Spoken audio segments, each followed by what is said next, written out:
के बीच जंग को करीब 9 महीने होने वाले हैं, लेकिन लड़ाई खत्म होने के बजाय और खूनी होती चली जा रही है। हम आपको कीव पर कब्जे का प्लान बी बताएंगे। उससे पहले बात एक बड़ी खबर की।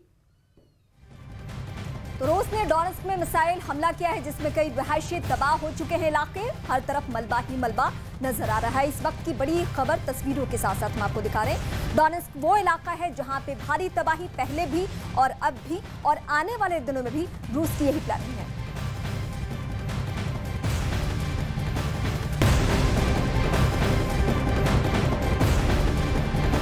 और रशिया यूक्रेन वॉर से जुड़ी एक और बड़ी अपडेट सामने आ रही है। ब्रिटेन ने यह दावा किया है कि रूस ने बेलारूस में 15,000 से ज्यादा सैनिक भेज दिए हैं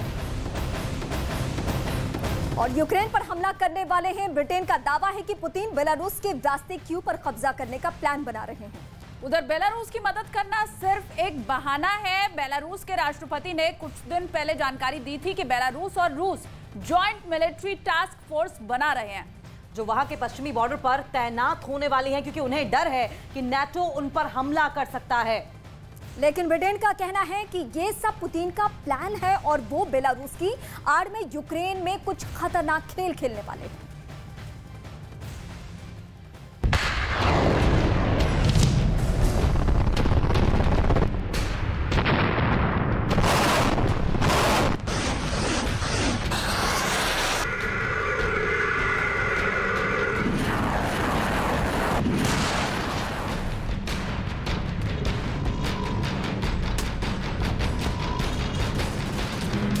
बेलारूस बहाना, कीव पर निशाना।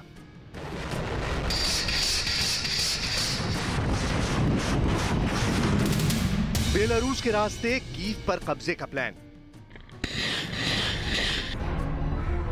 यूक्रेन में पुतिन कुछ बड़ा करने वाले हैं। पुतिन हर हाल में कीव पर कब्जा चाहते हैं और उसके लिए पुतिन वो हर प्लानिंग कर रहे हैं जो उन्हें इस युद्ध में जीत दिलाए। साथ ही पुतिन को नेटो के हमले का डर भी सता रहा है, लेकिन अब पुतिन अपने सहयोगी बेलारूस के जरिए यूक्रेन में खतरनाक खेल खेलने वाले हैं। पुतिन को जंग में बेलारूस के जरिए वो हासिल हो जाएगा जो पिछले 8 महीने की जंग में नहीं हुआ। बेलारूस वो देश है जो यूक्रेन जंग में शुरू से रूस के साथ खड़ा है। रूस की सेना ने बेलारूस को लॉन्च पैड की तरह इस्तेमाल किया था और यूक्रेन जंग में एक बार फिर बेलारूस की अहमियत बढ़ गई है, क्योंकि कीव पर मिसाइलें बरसाने वाले पुतिन कुछ नया करने के मूड में है। ब्रिटेन तो यही सोच रहा है। पुतिन यूक्रेन के एक बड़े हिस्से पर बमबारी करके नहीं रुकने वाले।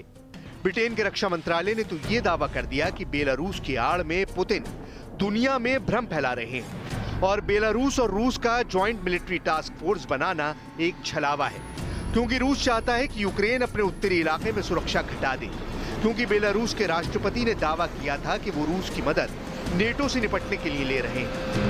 क्योंकि टेंशन इतनी बढ़ गई है कि बेलारूस और रूस की joint military task force Belarus के पश्चिमी बॉर्डर पर तैनात करनी पड़ी। बेलारूस ने जानकारी दी थी कि दोनों देशों की इस जॉइंट मिलिट्री फोर्स में करीब 70,000 सैनिक होंगे, जिनमें 15,000 सैनिक रूस के होंगे। लेकिन ब्रिटेन के रक्षा मंत्रालय का कहना है कि ये सब सिर्फ कहने के लिए है, क्योंकि असली प्लान यूक्रेन के उत्तरी बॉर्डर पर सुरक्षा को कम करना है और इसी वजह से रूस के हजारों सैनिक बेलारूस पहुंचे हैं और उनकी संख्या 15,000 से कहीं ज्यादा है।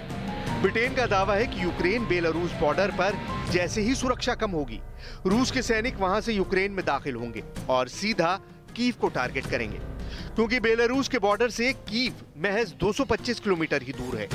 यानी पुतिन कुछ बड़ा और खतरनाक कर सकते हैं। ब्रिटेन ने तो यही डर जताया, क्योंकि उसे लग रहा है कि बेलारूस की नेटो देशों से टेंशन वाली बात सिर्फ दिखावा है और उसका असली मकसद रूस की मदद करना है, ताकि यूक्रेन की राजधानी पुतिन के पंजे में आ जाए।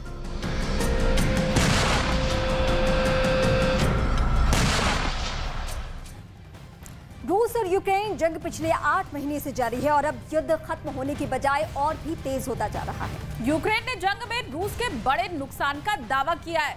जी हाँ, यूक्रेन ने यह दावा किया है कि रूस के 66,750 सैनिकों की अब तक जंग में मौत हुई है।